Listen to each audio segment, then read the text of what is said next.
నమస్కారం అండి. నమస్కారం. మీ పేరండి? కొండలరావు అండి. మీ ఊరండి? విష్ణుకుంట్ల, బోనకల్ మండలం, ఖమ్మం జిల్లా. ఖమ్మం జిల్లా. ఓకే. మీరు ఎన్ని ఎకరాలు పత్తి వేశారండి? 10 ఎకరాలండి. 10 ఎకరాలు వేశారు. ఈ రోజుకి మీరు పత్తి పెట్టి ఎన్ని రోజులు అవుతుందండి? 70 రోజులు. 70 రోజులు అవుతుంది. సో మీరు చివరిసారిగా ఏ మందు స్ప్రే చేశారు? ఒక్కసారి చేసినండి.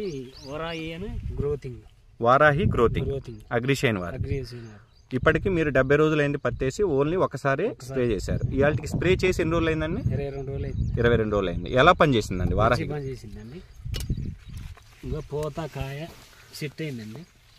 పూత ఖాతా అంతా సెట్ అయింది. ఈ కొమ్మలన్నీ కూడా వచ్చినాయండి. కొమ్మలు కూడా కొట్టే రోజు ఎంత హైట్ ఉందండి మీ పత్తి? కొట్టే రోజు ఈ హైట్ అయింది. 2 అడుగులు పెరిగిందండి. ఓకే. కొట్టిన తర్వాత 2 అడుగులు పెరిగింది. 2 అడుగులు పత్తి పెరిగింది. ఓకే. రిజల్ట్ మంచిగా ఉందండి. రిజల్ట్ బాగుందండి. ఇప్పుడు ఏమైనా డిసీజ్ ఉందండి? ఇప్పుడు మీ పత్తిలో ఏమైనా దోమ ఏమైనా కనిపిస్తుందా? ఇప్పటివరకు ఏం లేదండి. 22 రోజులు అయింది. ఇప్పటి వరకు దోమ అయితే ఏం లేదు. ఏం లేదు. అంతా మంచిగా ఉంది. ప్రతి ఒక్క రైతు వాడుకోవచ్చా అండి? వాడుకోవచ్చండి. ఓకే అండి, ధన్యవాదాలండి. సరే.